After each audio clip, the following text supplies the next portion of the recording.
நாம் செய்திக்கு போவதற்கு முன்பாக ஒரு பாடலை பாடி நாம் செய்திக்குள் கடந்து போகலாம். எல்லாருக்கும் தெரிந்த பாடல், வெற்றி கொடி பிடித்திடுவோம், நாம் வீர நடை நடந்திடுவோம், வெள்ளம் போல சாத்தான் வந்தாலும் ஆவிதாமே கொடி பிடிப்பார். ஹல்லேலூயா. நம்ம வாழ்க்கையில வெற்றி கொடி பிடிக்கணும்னா நம்ம ஆண்டவருக்கு உண்மையாய் ஜீவிக்கும் பொழுது தேவன் நம் வாழ்க்கையில வெற்றியை தருவார். ஹல்லேலூயா. வெற்றி கொடி பிடித்திடுவோம், நாம் வீர நடை நடந்திடுவோம். வெற்றி கொடி பிடித்திடுவோம், நாம் வீர நடை நடந்திடுவோம். வெள்ளம் போல சாத்தான் வந்தாலும் ஆவிதாமே கொடி பிடிப்பார். வெள்ளம் போல சாத்தான்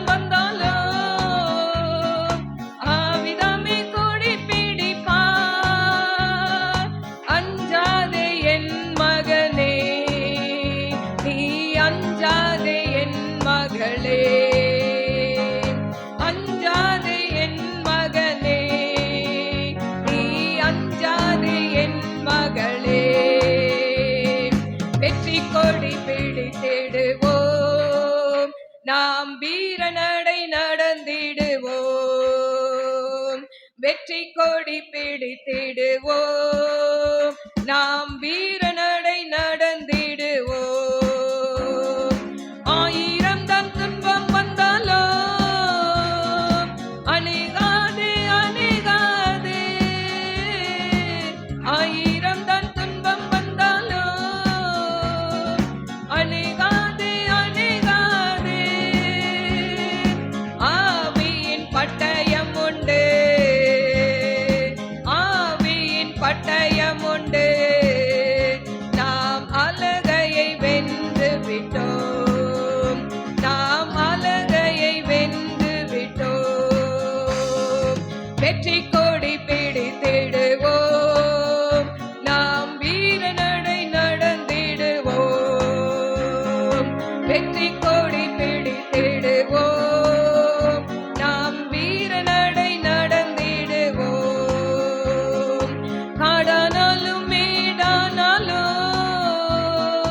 கர்த்தருக்கு பின் நடப்போம்.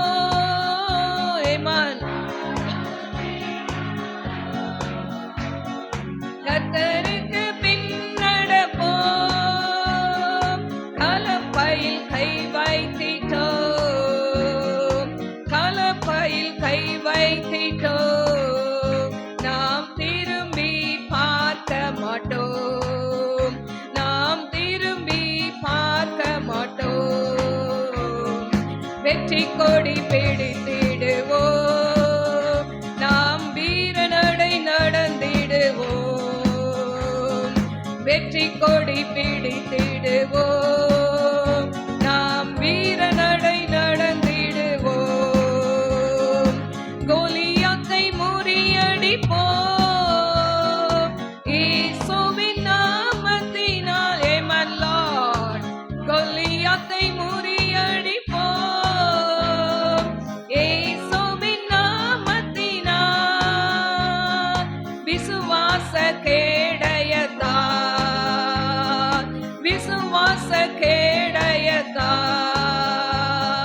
பிசாசை வென்றிடுவோம், நாம் பிசாசை வென்றிடுவோம்.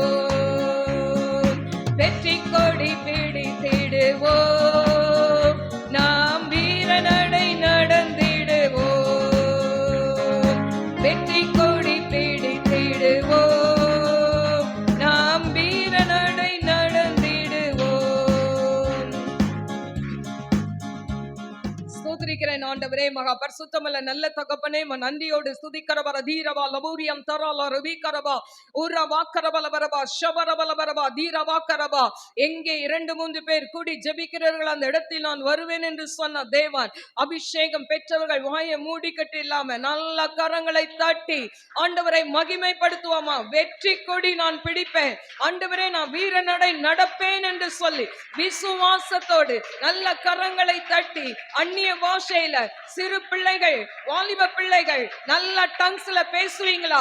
ரீபா ரபுலா கர்பி ஹோதனாய், ஒரு அனாயிட்டிங், ஒரு வல்லமாய் அப்பா இந்த இடத்தை நிரப்பட்டோ, கட்டுகள் உடையட்டோ, அந்தகார வல்லமைகள் ஆண்டவரே, ஆண்டவரே அந்தகார வல்லமைகளை அக்னியால எரிக்கிறேன். ஷபாரா தீபா ரபு லக்க ரபு மே பரா லக்க ஷதுர்பிஹாந்தரோ ஓரி பிக்கரபலபரபா.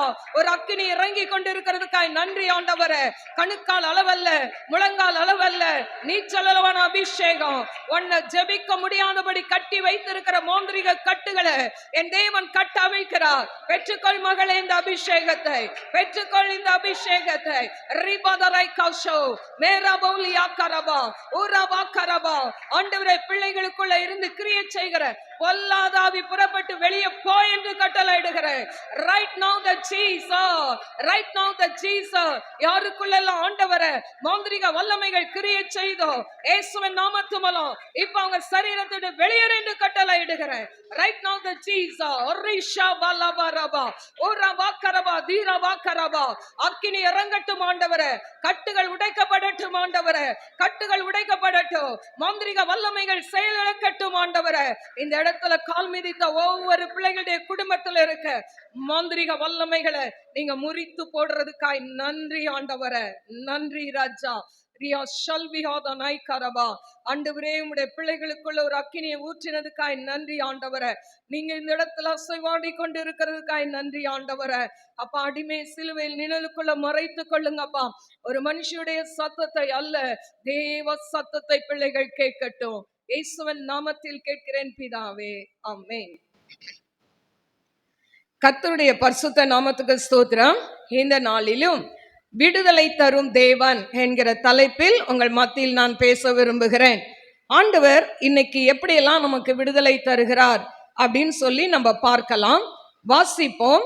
ஏசாயா 49:17. உன் குமாரர் தீவிரித்து வருவார்கள், உன்னை நிர்மூலமாக்கினவர்களும் உன்னை பாழாக்கினவர்களும் உன்னை விட்டு புறப்பட்டு போவார்கள். உன் குமாரர் தீவிரித்து வருவார்கள், உன்னை நிர்மூலமாக்கினவர்களும் உன்னை பாழாக்கினவர்களும் உன்னை விட்டு புறப்பட்டு போவார்கள். எனக்கு அருமையான தேவ பிள்ளைகளே, இன்றைக்கு பாருங்க, இது யாருக்கு கொடுக்கப்பட்ட வாக்கு தத்தம்னா இஸ்ரவேல் ஜனங்களுக்கு கொடுக்கப்பட்ட வாக்கு தத்தம். எனக்கு அருமையான தெய்வ பிள்ளைகளே, இஸ்ரவேல் ஜனங்கள் அடிக்கடி ஆண்டவரை விட்டு தூரமாய் போய் விடுவார்கள். ஆண்டவர் எத்தனை அற்புதங்களை செய்தாலும் அதை மறந்து விட்டு கீழ்ப்படியாமையினால் அவர்கள் தேவனை விட்டு தூரமாய் போனார்கள். வேசித்தன விபச்சார பாவங்களில் ஈடுபட்டார்கள், விக்கிரக ஆராதனையை செய்து கொண்டிருந்தார்கள். இப்படி பல பாவங்களை அவர்கள் செய்ததினால் ஆண்டவர் பார்த்தாரு, அவங்க மேல கோபம் கொண்டு அவர்களை என்ன பண்ணிட்டாரு, பாபிலோனியர் கையில ஒப்பு கொடுத்துட்டார். ஹல்லேலூயா. நாமும் சில நேரங்கள் ஆண்டவரை விட்டு விலகும் போது ஆண்டவர் சில நேரம் நம்மளை வேற யார் கையிலேயே அதை என்ன பண்ணிடுவாரு, அடிமைகளாய் விற்று விடுவார். ஒன்று பிசாசு நம்மளை அடிமைப்படுத்தும், இல்லைன்னா பாவ வாழ்க்கை நம்மளை அடிமைப்படுத்தும், ஆண்டவர் விட்டு விடுவார். இப்படிதான் அந்த நாட்கள்ல இஸ்ரவேல் ஜனங்களை விட்டுட்டார் பாபிலோனியர் கையில. இப்போ இந்த பாபிலோனிய மன்னன், அதாவது ராஜா நெபுகாத் நேச்சார் என்ன பண்ணாரு, இந்த ஜனங்களோடு தேசத்தோடு சண்டை போட்டு இஸ்ரவேல் ஜனங்களை எல்லாம் அடிமையாய் கொண்டு போயிட்டார். எவ்வளவு வருஷம் இவங்க அடிமையா இருந்தாங்க தெரியுமா? 70 வருஷம் அந்த நாட்டுல அடிமைகளாய் இருந்தார்கள். அதற்கு பிறகு இன்னொரு ராஜா வந்தார், அவர் பேர் கோரேஸ். இந்த ராஜா இவர்களை எல்லாம் விடுதலை செய்து அவர்களுடைய தாயகத்திற்கு திருப்பி அனுப்பினார். இப்போ வந்தவர்கள் அவர்கள் என்ன சொல்றார் ஆண்டவர், உன் குமாரர் தீவிரித்து வருவார்கள். இந்த ஜனங்கள்லாம் என்ன பண்ணுவாங்க, மறுபடி வருவாங்க. வரும்போது உன்னை நிர்மூலமாக்கினவர்களும் பாழாக்கினவர்களும் உன்னை விட்டு புறப்பட்டு போவார்கள்.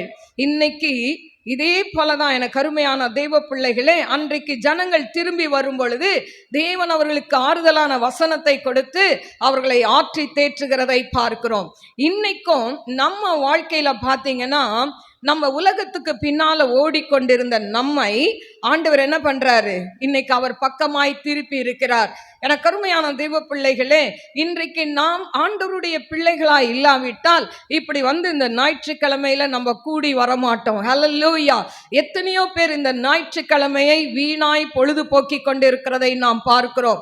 உல்லாச காரியங்களில் ஈடுபட்டு கொண்டிருக்கிறதை பார்க்கிறோம். ஏன் நாம் ஆண்டவரை தேடி வந்திருக்கிறோம் என்று சொன்னால், ஆண்டவர் உங்களை அதிகமாய் நேசிக்கிறார். ஹல்லேலூயா. இன்றைக்கு உங்க பிள்ளைகளானாலும், கணவனானாலும், மனைவியானாலும், பெற்றோர்களானாலும், யாரெல்லாம் தேவனை விட்டு தூரமாய் போய்கொண்டு இருக்கிறார்களோ அவர்கள் தீவிரமாய் திரும்பி வருவார்கள் என்று ஆண்டவர் சொல்கிறார். ஹல்லேலூயா. அப்படின்னா என்ன அர்த்தம்? அவர்கள் மனம் திரும்பி ஆண்டவர் சமூகத்துக்கு கடந்து வருவார்கள். ஹல்லேலூயா. அப்படி கடந்து வரும் பொழுது ஆண்டவர் சொல்றாரு, உனக்கு விரோதமாய் சூனியம் பண்ணினவர்கள், உனக்கு விரோதமாய் மாந்திரிகம் பண்ணினவர்கள், உன் குடும்பத்தை அழித்து நாசமாக்கணும் நினைச்சவங்க, அவங்களை எல்லாம் நான் ஓட ஓட விரட்டுவேன் ஆண்டவர் சொல்றாரு. ஹல்லேலூயா. இதுதான் இந்த மாதத்தின் வாக்குத்தத்தம், ஜூலை மாதத்தின் வாக்குத்தத்தம். ஹல்லேலூயா. அதனால இதுவரைக்கும் உங்க குடும்பத்தை அழிக்கணும்னு எவ்வளவு மாந்திரிக காரியங்கள் செய்தாலும் நீங்க பயப்படாதீங்க, தேவன் உங்களோடு கூட இருக்கிறார். ஹல்லேலூயா. கர்த்தர் நம்மோடு கூட இருந்தா நமக்கு பயமே இல்லைங்க. தேவன் நம்மளோடு இல்லாவிட்டால் தான் நம்ம சூனியத்தை பார்த்து, மாந்திரிகத்தை பார்த்து பயப்படணும். ஏன்னா அது நம்மளை அட்டாக் பண்ணிருமோ அப்படின்னு சொல்லி. ஆனா தேவன் நம்மோடு கூட இருந்தால் அவர் பெரிய காரியங்களை செய்வார். இன்னைக்கு உங்க குடும்பங்கள்ல ஒவ்வொருத்தர் வந்திருக்கிற ஒவ்வொரு குடும்பங்களையும் தேவன் விடுதலையை கட்டளையிட போகிறார். என்னென்ன தேவையோடு வந்திருக்கிறீங்களோ அந்த தேவைகளை என் தேவன் அற்புதத்தை செய்ய போகிறார். எனக்கு அருமையான தெய்வ பிள்ளைகளே, வேதத்தில் யாருக்கெல்லாம் ஆண்டவர் விடுதலை கொடுத்தார், எப்படி கொடுத்தார்னு சொல்லி நம்ம பார்க்கலாம். முதலாவது எசேக்கியா ராஜாவுக்கு தேவன் விடுதலை கொடுக்கிறார். இந்த எசேக்கியா ராஜாவுக்கு எப்படி தேவன் விடுதலை கொடுக்கிறார் வாசிப்போம். 2 ராஜாக்கள் 18ஆம் அதிகாரம் 19-20. ரப்சாக்கே அவர்களை நோக்கி, அசீரிய ராஜாவாகிய மகா ராஜாவானவர் உரைக்கிறதும் நீங்கள் எசேக்கியாவுக்கு சொல்ல வேண்டியதும் என்னவென்றால், நீ நம்பி இருக்கிற இந்த நம்பிக்கை என்ன? யுத்தத்திற்கு மந்திர ஆலோசனையும் வல்லமை முன்னேற்று நீ சொல்லுகிறாயே, அது வாய்ப்பேச்சு அன்றி வேறல்ல. நீ என்னை விரோதிக்கும்படி யார் மேல் நம்பிக்கை வைத்திருக்கிறாய்? போதும். எனக்கு அருமையான தெய்வ பிள்ளைகளை, இந்த 2 ராஜாக்கள் 18ஆம் அதிகாரம் 19-20 பார்த்தீங்கன்னா, இதுல அசிரியா ராஜா ஜனகரிப்புக்கும் யூதா ராஜா எசேக்கியாவுக்கும் இங்க போர் நடக்குது. இப்படி போர் நடக்கும்போது அந்த அசிரியா ராஜாவுடைய படை தளபதி ரப்சாக்கே என்பவன் அவன் என்ன பண்றான், இப்போ படையை நடத்தி கொண்டு வருகிறான். அவன் என்ன பண்றான், இந்த எசேக்கியா ராஜாவை அசிங்கமாய் திட்டுகிறான். நீ யாரை நம்பி இருக்கிற? எசேக்கியா ராஜாவை நம்பி இருக்கிறியா? எகிப்தை நம்பி இருக்கிறீங்களா? உங்க ஆண்டவர் உங்களுக்கு விடுதலை கொடுப்பாருன்னு நினைக்கிறீங்களா? அப்படின்னு அவங்க ஏளனமாய் அவன் பேசுகிறதை அந்த அதிகாரம் ஃபுல்லா நீங்க வீட்டுல வாசித்து பாருங்க, தெரியும். ஆனா எனக்கு அருமையான தெய்வ பிள்ளைகளே, இந்த அசிரியா படை பெரிய படை, ஆனா இஸ்ரவேல் இந்த எசேக்கியா ராஜாவுடைய படை சின்னது. இப்போ அவங்க பெரிய படையை வைத்திருக்கிறதுனால எப்படின்னா நம்ம ஜெயிச்சிடலாம். ஏன்னா அவன் பல நாடுகளை ஜெயித்து கொண்டு வருகிறான்.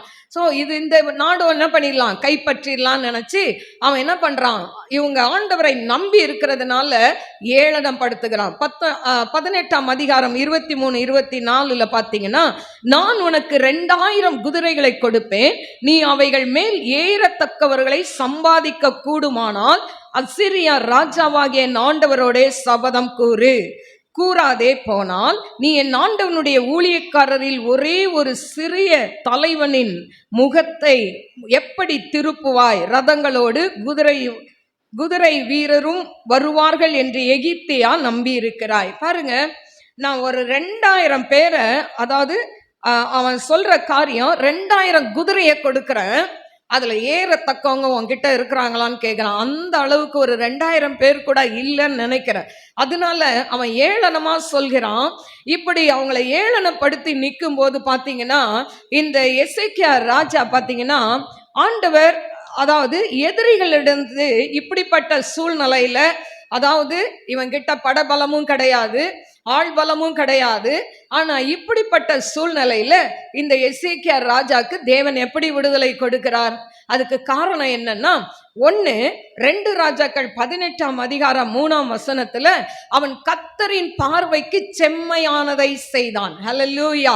இன்னைக்கு யார் யார் ஆண்டவருக்கு பிரியமா நடக்கிறோமோ, ஆண்டவருக்கு பிரியமாய் நாம் நடந்து கொள்கிறோமோ, அப்போ ஆண்டவர் நம்மள என்ன பண்ணுவாரு?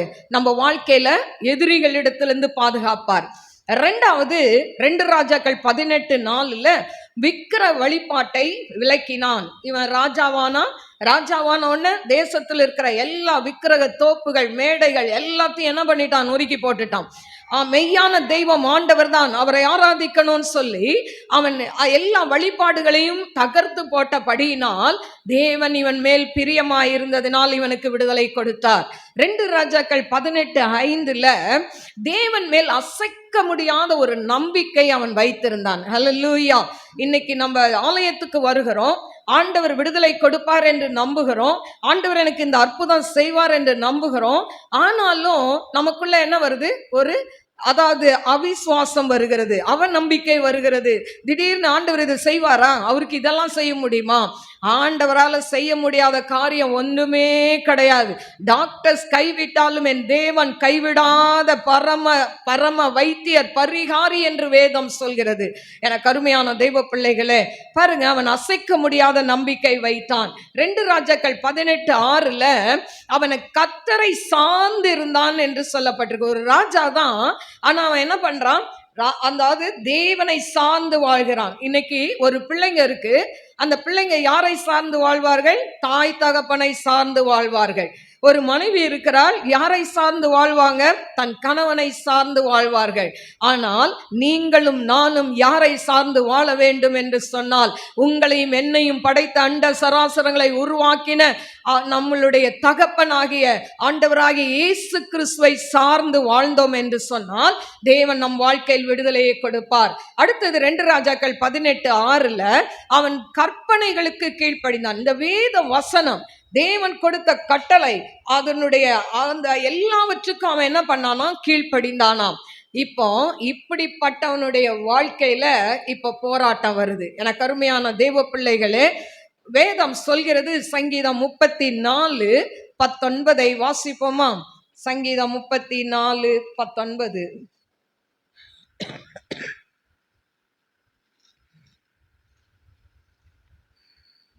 நீதிமானுக்கு வரும் துன்பங்கள் அநேகமாய் இருக்கும், கர்த்தர் அவைகள் எல்லாவற்றிலும் நின்று அவனை விடுவிப்பார்.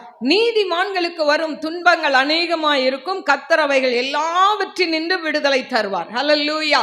நீதிமான்கள் யார் தெரியுமா? நீங்களும் நானும் தான் நீதிமான்கள். இந்த உலகத்துல இருக்கிற வரைக்கும் நாம் பாவிகள். ஆனால் ஆண்டவரை என்றைக்கு நாம் சொந்த இரட்சகராய் ஏற்றுக்கொண்டோமோ, நம் பாவங்கள் மன்னிக்கப்பட்டதோ, நாம் மூழ்கி ஞானஸ்நானம் எடுத்தோமோ, நாம் அபிஷேகத்தை பெற்றுக்கொண்டோமோ, அன்றைக்கு நீங்களும் நானும் நீதிமான்கள். ஹல்லேலூயா. ஆண்டவர் நம் பாவங்களை எல்லாம் என்ன பண்றாரு? நம் பாவங்களை பாராத சுத்த கண்ணர் என்று சொல்லப்பட்டிருக்கு. நம் பாவங்களை அவர் கடலின் ஆழத்தில் போட்டு விடுகிறவர் என்று சொல்லப்பட்டிருக்கு. நம் பாவங்களை முதுகுக்கு பின்னால் எறிந்து விடுகிறவர். அதனால ஆண்டவர் சமூகத்துல சின்ன பாவம் பெரிய பாவம் கிடையாது. எந்த பாவம் செஞ்சாலும் இயேசுவே என்னை மன்னிச்சிருங்கப்பா, என்னை உம்முடைய பிள்ளையாய் மாத்துங்கன்னு சொன்னா தேவன் மாற்றுகிற தேவனாய் இருக்கிறார். ஹல்லேலூயா. பாருங்க, இந்த இப்படிப்பட்ட ஒரு நீதிமானா இருந்த இந்த எசேக்கியா ராஜாவுக்கு இப்ப எதிரி படைகள் என்ன பண்றாங்க? சூழ்ந்து நிற்கிறாங்க. ஆனா அவன் செய்த காரியம் என்ன தெரியுமா? 19:1, 2 ராஜாக்கள் 19:1. ராஜாவாகிய எசேக்கியா அதை கேட்டபோது தன் வஸ்திரங்களை கிழித்து ரெட்டு உடுத்திக் கொண்டு கர்த்தருடைய ஆலயத்தில் பிரவேசித்து அரண்மனை விசாரிப்புக்காரனாக எலியாக்கீமையும் சம்ரதியாகிய செப்னாவையும் ஆசாரியர்களின் மூப்பரையும் ஆமோச்சின் குமாரனாகிய ஈசாயா என்னும் தீர்க்கதரிசியின் இடத்திற்கு ரெட்டு உடுத்தி கொண்டவர்களாக அனுப்பினான். இப்ப பாருங்க, இந்த எசேக்கியா ராஜா இதையெல்லாம் கேட்டு இவங்களை நிந்திக்கிறான், வேதனைப்படுத்துறாங்க, அசிங்கமா பேசுறாங்க. ஆனா இதெல்லாம் கேட்டு அவன் தன் வஸ்திரங்களை கிழித்து கொண்டானாம். ஏன்னா அந்த நாட்கள்ல அதாவது உபவாசம்னா என்னன்னா, தன் வஸ்திரங்களை கிழிச்சிட்டு ரெட்டு உடுத்தி கொண்டு சாம்பல்ல உட்காருவாங்கன்னு வேதம் சொல்கிறது. இப்ப ரெட்டு உடுத்தி கொண்டு இவன் எங்க போறான்? தன் வஸ்திரங்களை கிழித்து கொண்டு நேரா அவன் எங்க போறான்னா ஆலயத்துக்கு தேடி ஓடுகிறான். ஹல்லேலூயா. பாருங்க, கர்த்தருடைய ஆலயத்தில் பிரவேசித்து, அப்போ நமக்கு ஒரு பிரச்சனை வரும்னா, போராட்டம் வரும்னா, நம்ம போக வேண்டிய ஒரு இடம் எங்க தெரியுமா? ஆலயம். தேவன் ஆலயத்தில் தங்கி இருக்கிறார், அவர் வாசம் பண்ணுகிறார். அதனால நம்ம ஆலயத்துல வந்து ஜெபிக்கும் பொழுது தேவன் அற்புதத்தை செய்வார். ஹல்லேலூயா. நேர ஆலயத்துக்குள்ள ஓடுறான். ஓடி அதுக்கப்புறம் ஆண்டவர்ட்ட ஜெபிக்கிறான். ரெண்டாவது ஏசாயா தீர்க்கதரிசி கிட்ட ஆள் அனுப்புறான். இத மாதிரி இவங்கெல்லாம் சொல்றாங்க, நான் என்ன பண்ணணும் அப்படின்னு சொல்லும்போது ஏசாயா தீர்க்கதரிசி ஜெபம் பண்ணி ஒரு வார்த்தையை சொல்றாரு. 19:7. இதோ அவன் ஒரு செய்தியை கேட்டு தன் தேசத்துக்கு திரும்புவதற்கான ஆவியை நான் அவனுக்குள் அனுப்பி அவனை அவன் தேசத்தில் பட்டயத்தினால் விழப்பண்ணுவேன் என்று கர்த்தர் உரைக்கிறார் என்பதை உங்கள் ஆண்டவனிடத்தில் சொல்லுங்கள் என்றான். உடனே அவன் ஜெபிக்கிறான். ஆண்டவர் என்ன பண்றாரு? அவனோட பேசுறாரு. அவன் சொல்றான், ஒரு செய்தியை கேட்டு அவங்க என்ன பண்ணுவாங்க? தேசத்துக்கு திரும்பி போவாங்க. ஆனா அப்படி திரும்பி போகும்போது பாத்தீங்கன்னா, அவன் தேசத்துல பட்டயத்தால் அவன் என்ன பண்ணுவான்? விழுவான் என்று சொல்லப்பட்டிருக்கு. இது ஒரு தீர்க்க தரிசனமா ஏசாயா சொல்லி அனுப்புறார். ஆனா மறுபடியும் அவன் என்ன பண்றான்? அதாவது இன்னும் ராஜாக்கள் என்ன பண்றாங்க? ஸ்தானாதிபதிகள் இன்னும் எழுதிலாம், அதாவது கடிதம் கொடுத்து அனுப்பும் போது அவன் எல்லாத்தையும் கொண்டு போய் எங்க பண்றான்? தேவாலயத்துல வைத்து ஜெபிக்கிறான். ஹல்லேலூயா. 19ஆம் அதிகாரம் 14ஆம் வசனத்துல எசேக்கியா ஸ்தானாதிபதிகளின் கையிலிருந்து நிருபத்தை வாங்கி வாசித்து பின்பு அவன் கர்த்தரின் ஆலயத்திற்கு போய் அதை கர்த்தருக்கு முன்பாக விரித்து, பாருங்க, தேவ சமூகத்துல கொண்டு போய் வைக்கிற. ஆண்டவரே, இந்த விண்ணப்பங்களை உங்க சமூகத்துல வைக்கிறேன். இப்படியெல்லாம் என்னை இது பண்றாங்க, எனக்கு என்ன பண்ணணும்? நீங்க விடுதலை கொடுங்க. ஹல்லேலூயா. பாருங்க, ஆண்டவர் உங்ககிட்ட பொன்னையோ பொருளையோ ஆஸ்தியோ தேவன் கேட்கவே இல்லை. ஆண்டவர் கேட்கிறதெல்லாம் கைப்பிடி அளவுள்ள உங்க இருதயத்தை கேட்கிறார். இன்னைக்கு வந்திருக்கிற நீங்க ஏசப்பா கிட்ட வந்தா ஒருவேளை இதுக்கு கொடுக்கணும் அது கொடுக்கணும் இல்லை, எதுவுமே கொடுக்க வேணாம். உங்க இருதயத்தை முழுமையாய் கர்த்தருக்கு கொடுத்தா போதும், கர்த்தர் உங்க வாழ்க்கையில பெரிய காரியங்களை செய்வார். இப்ப பாருங்க, அவன் என்ன பண்றான்? தேவ சமூகத்துல ஜெபிக்கிறான். 20ஆம் வசனத்துல தேவன் அவன் விண்ணப்பத்தை கேட்டார். விண்ணப்பத்தை கேட்டு என்ன பதில் கொடுக்கிறார்னா 19ஆம் அதிகாரம் 28ஆம் வசனம். நீ எனக்கு விரோதமாய் நான் என் துரட்டை உன் மூக்கிலும் என் கடிவாளத்தை உன் வாயிலும் போட்டு நீ வந்த வழியே உன்னை திருப்பிக் கொண்டு போவேன் என்று அவனை குறித்து சொல்கிறார். ஹல்லேலூயா. எனக்கு அருமையான தேவ பிள்ளைகளே, அதுல பாருங்க 28ஆம் வசனத்துல, அதாவது அந்த நாட்கள்ல பாத்தீங்கன்னா அசீரியர்களுடைய வழக்கம் என்னன்னா, இப்ப ஒரு நாட்டை ஜெயிச்சிட்டா அந்த நாட்டில் இருக்கிற அடிமைகளை கொண்டு போகும்போது மூக்கில் என்ன பண்ணுவாங்களாம்? ஒரு குக்கி மாதிரி போடுவாங்களாம். கொக்கி மாதிரி போட்டு அதில் ஒரு கயிறை கட்டி ரோட்டில் இழுத்துட்டு போவாங்களாம். அது அவங்களுக்கு சந்தோஷம். அடிமைகளை அப்படிதான் சித்திரவதை பண்ணுவார்கள் என்று அந்த நாட்கள் அசீரியர்களுடைய வழக்கம். இப்போ ஆண்டவர் சொல்றாரு, நீ எப்படி அவங்க மூக்கில் நீ கொக்கி போட்டு கயிறுல இழுத்துட்டு போனியோ அதே போல நான் உன் மூக்கில் என் கடிவாளத்தை உன் வாயிலையும் போட்டு வந்த வழியே உன்னை திருப்பி கொண்டு போவேன் என்று ஆண்டவர் சொல்றாரு. ஹல்லேலூயா. இன்னைக்கு யார் உங்களுக்கு விரோதமா மாந்திரிக காரியங்களை செய்து அழிக்கணும்னு நினைச்சாங்களோ, என்ன நடக்கணும்னு செஞ்சாங்களோ அது அவங்களுக்கு திரும்பி போகும். ஹல்லேலூயா. அந்த வாதை அவர்களை போய் சென்றடையும் என்று கர்த்தர் சொல்கிறார். ஹல்லேலூயா. என கருமையான தேவ பிள்ளைகளே, இப்போ ஆண்டவர் சொல்றார் வந்த வழியா போவாங்க. இப்ப பாத்தீங்கன்னா 19:7 ஏசாயா சொன்ன தீர்க்க தரிசனம் நிறைவேறுகிறத பாக்குறோம். என்ன தீர்க்க தரிசனம்? இதோ 19:35. அன்று ராத்திரியில் சம்பவித்தது என்னவென்றால், கர்த்தருடைய தூதன் புறப்பட்டு அசீரியரின் பாளையத்தில் 180,000 பேரை சங்கரித்தான். அதிகாலமே எழுந்திருக்கும் போது இதோ அவர்கள் எல்லாரும் சித்த பிரேதங்களை பாருங்க, ஆண்டவர் சொன்ன மாதிரியே அன்னைக்கு ராத்திரியில ஒரு அற்புதம் நடக்குது. ஒரே ஒரு தூதன் வராரு, வந்து 1,85,000 பேரை சங்கரித்தார்கள் என்று சொல்லப்பட்டிருக்கு. எனக்கு அருமையான தேவ பிள்ளைகளே, பாருங்க, 2000 ஆள் உனக்கு இருக்கான்னு கேட்டான். ஆனா ஒரே ஒரு தூதன் போதும் 1,85,000 பேரை கொல்வதற்கு. ஹல்லேலூயா! கர்த்தர் பராக்கிரமசாலி, அவர் பராக்கிரம தேவன்.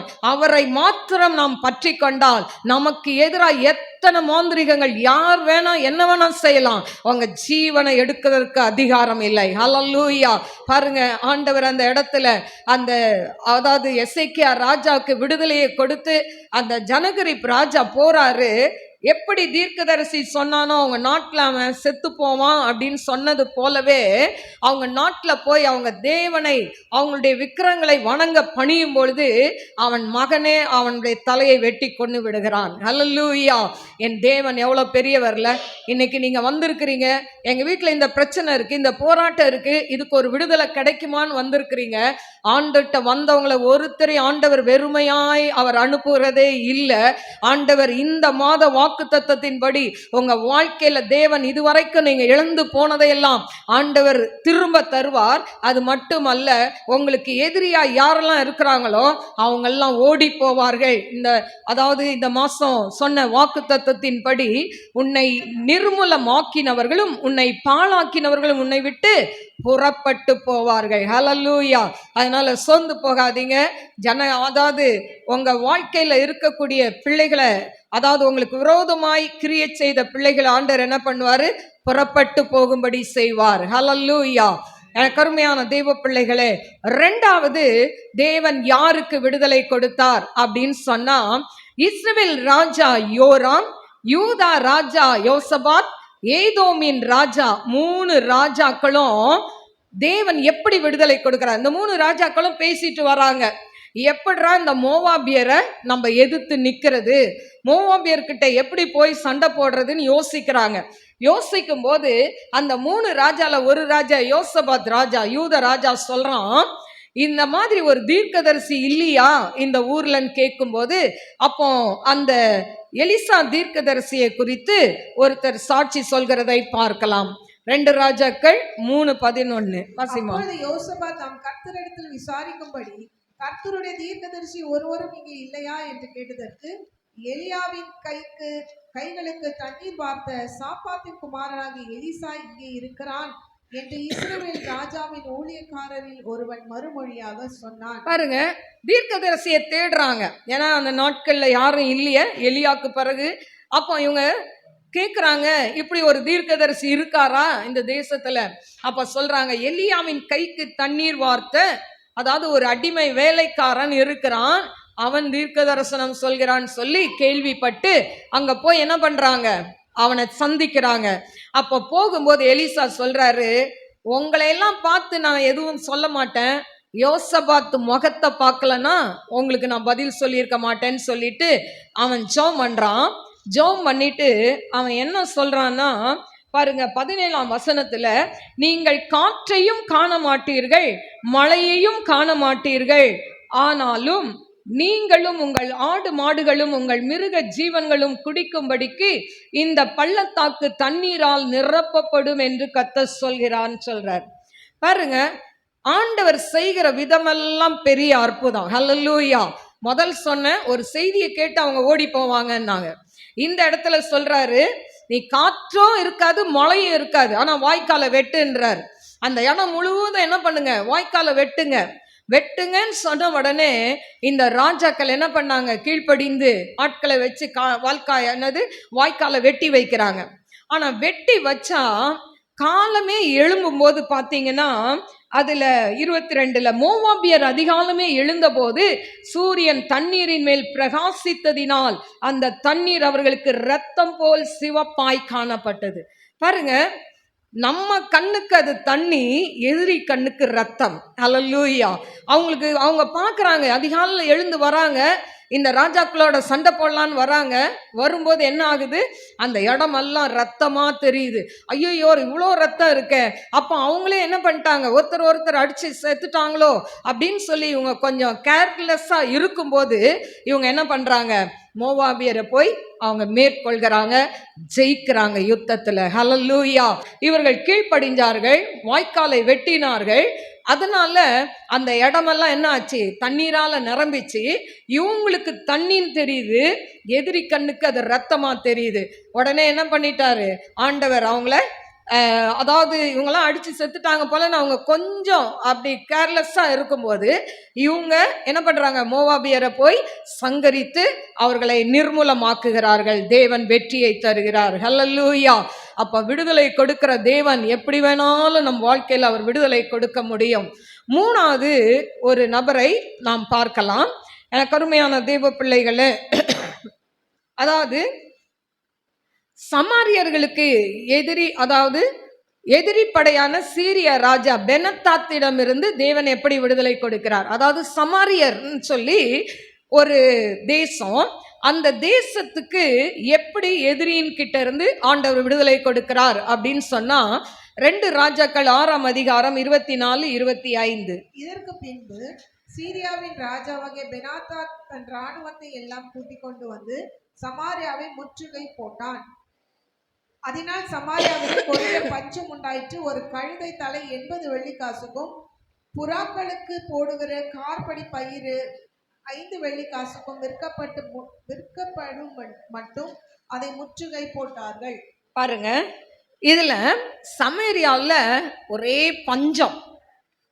பாருங்க, பஞ்சம் அவங்களால என்ன பண்ண முடியல, சமாளிக்க முடியல. அதுல சொல்லப்பட்டிருக்கு, ஒரு கழுதை தலை 80 வெள்ளிக்காசம். பாருங்க, கழுதைன்னா எல்லாரும் என்ன பண்ணுவாங்க, சீப்பா நினைப்பாங்க. அந்த கழுதை தலை எவ்வளோக்கு விற்குதான், 80 வெள்ளிக்காசு. அது மட்டுமல்ல, புறாக்களுக்கு போடுற அந்த பயிறு பாருங்க, கார்படி பயிறு 5 வெள்ளிக்காசாம். அந்த அளவுக்கு நாட்டில் பஞ்சம். இன்னும் பின்னால நீங்க வாசித்தீங்கன்னா, அதாவது 2 பேர் இருக்கிறாங்க, 2 அதாவது சகோதரிகள். அதுல ஒருத்தி சொல்றா, உன் பிள்ளைய கூட இன்னைக்கு சாப்பிடலாம், என் பிள்ளைய நான் உனக்கு தரேன் அப்படின்னு சொல்லி ஒப்பந்தம் பண்ணி ஒருத்தி பிள்ளைய என்ன பண்றாங்க, சமைச்சு சாப்பிட்றாங்க. அடுத்த நாள் அவ பிள்ளைய கேட்டா தரமாட்றா. இந்த இதை கொண்டு போய் எங்க கொண்டு போறாங்க, ராஜா கிட்ட கொண்டு போறாங்க. ராஜா வஸ்திரத்தை கிழித்து கொண்டார். ஏன்னா நாட்டில் அவ்வளோ பஞ்சம், பசி, பெத்த பிள்ளையே சாப்பிட்ற அளவுக்கு தாய்மார்கள் என்ன பண்ணியிருக்காங்க, அந்த நாட்களே துணிந்து இருக்காங்க.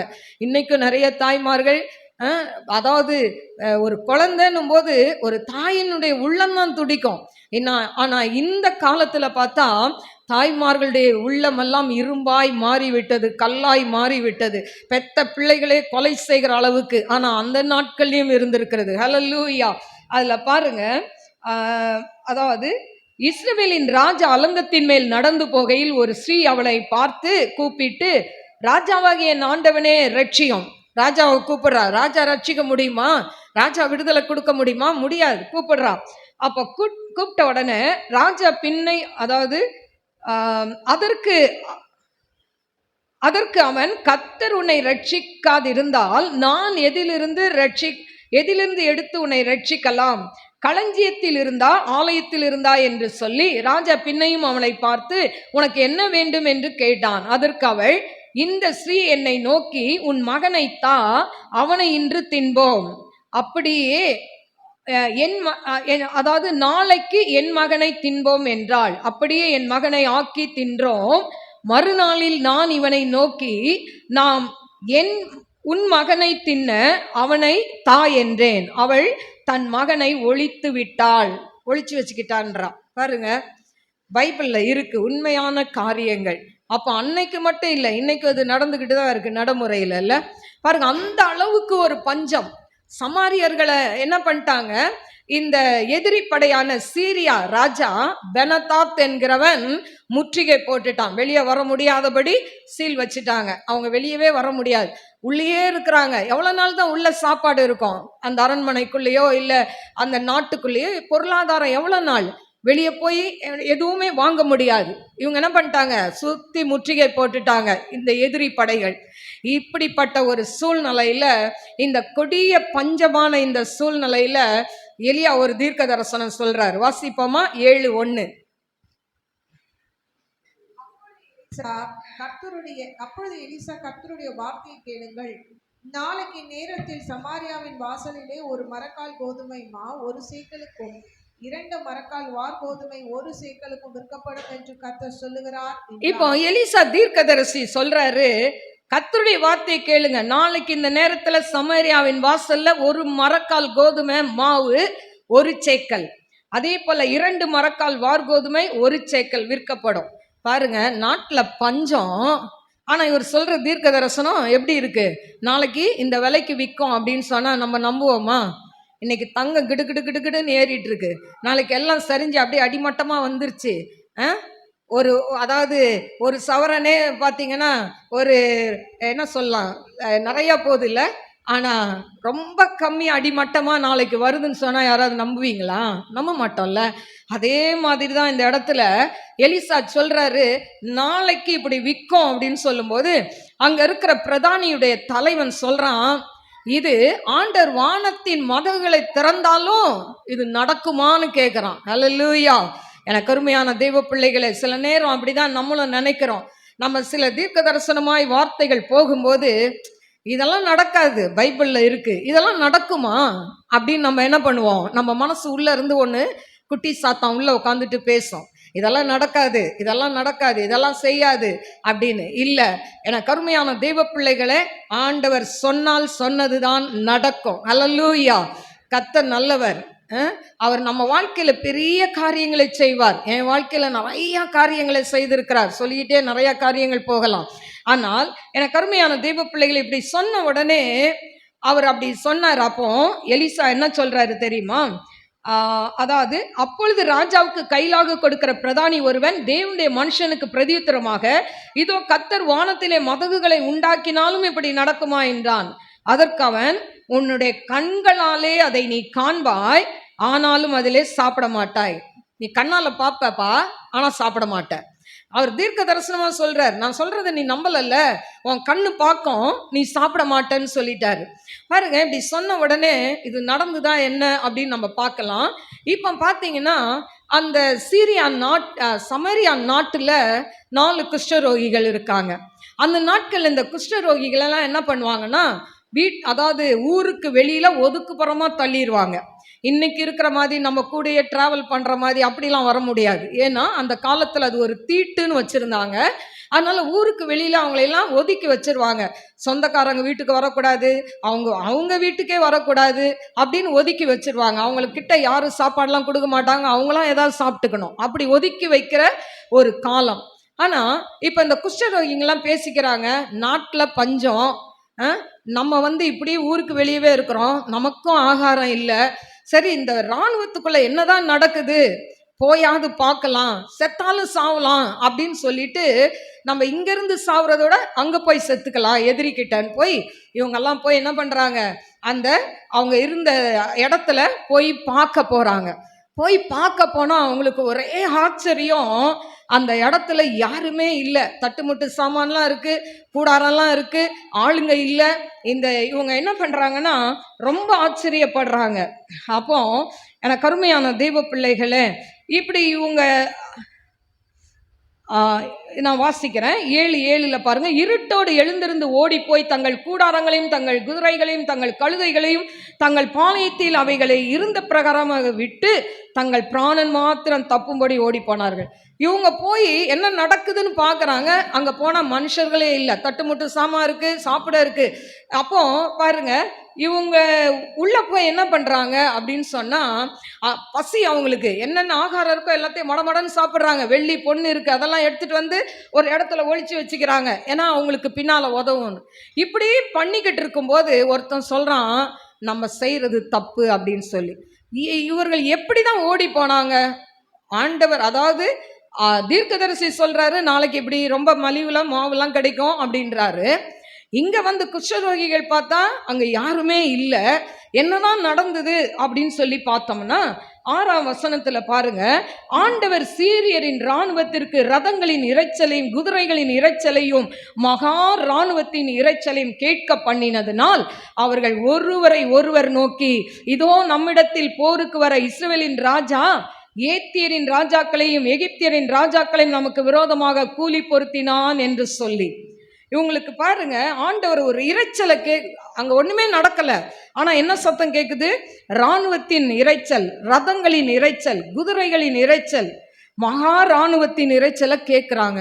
அவங்க காதுல மட்டும் சத்தம் கேட்குது. அல்லேலூயா. இதே மாதிரி ஒரு சத்தம் ஆண்டவர் வரும்போது கேட்கும். அதாவது ஆண்டவர் தூதர்களோடு அவர் எக்கால சத்தத்தோடு வானத்திலிருந்து இறங்கி வருவார்.